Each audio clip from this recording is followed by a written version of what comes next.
નમસ્કાર, હું મોનાલી સુથાર mind and અનફિલ્ટર્ડમાં ફરી આપની સમક્ષ. સમય સાથે આપણા જીવનમાં ઘણા બદલાવ આવ્યા છે. વર્ષો વર્ષ આદિમાનવથી લઈ અત્યાર સુધી પ્રગતિ અને વિકાસશીલતા આપણે જોઈ જ છે અને સમય સાથે આપણે એની સાથે એડજસ્ટ પણ થયા છીએ. પણ આજની જે ડિજિટલ દુનિયા છે, જે ઇન્ટરનેટના લીધે આપણા જીવનમાં જે ક્રાંતિકારી બદલાવ આવી રહ્યા છે, એના ઘણા સારા એવા પરિણામો છે. આપણે બદલાવને સ્વીકાર્યા પણ છે અને એની સાથે આપણે આગળ પણ વધ્યા છીએ.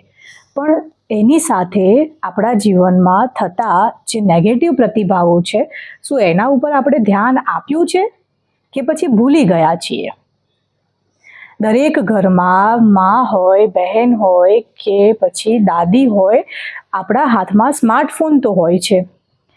સ્માર્ટફોનથી આપણે ઘરમાં બેઠા બેઠા ઘરનું કામ કરતાં કરતાં, રસોઈ કરતાં કરતાં દુનિયા અને દેશમાં શું ચાલી રહ્યું છે એનું ધ્યાન રાખી શકીએ છીએ. એ ફાયદો પણ છે.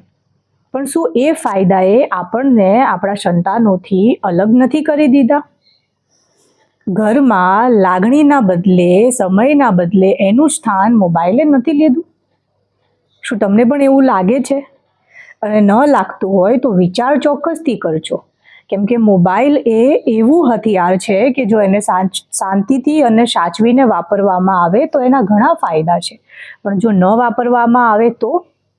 એવો જ એક ચોંકાવનારો કિસ્સો છેલ્લા કેટલાય સમયથી ગાજી રહ્યો છે. અમરેલી ડિસ્ટ્રિક્ટમાં 40 જેવા બાળકોએ મોબાઈલની ગેમની કોમ્પિટિશનમાં ખાલી 10 રૂપિયા જીતવા માટે થઈ અને હાથમાં બ્લેડ મારી લીધી છે.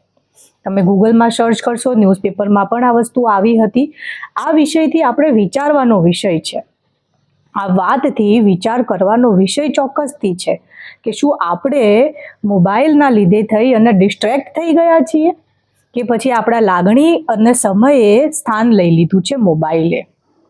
લાગણી અને સમયે રિપ્લેસ કરી નાખ્યા છે મોબાઈલથી.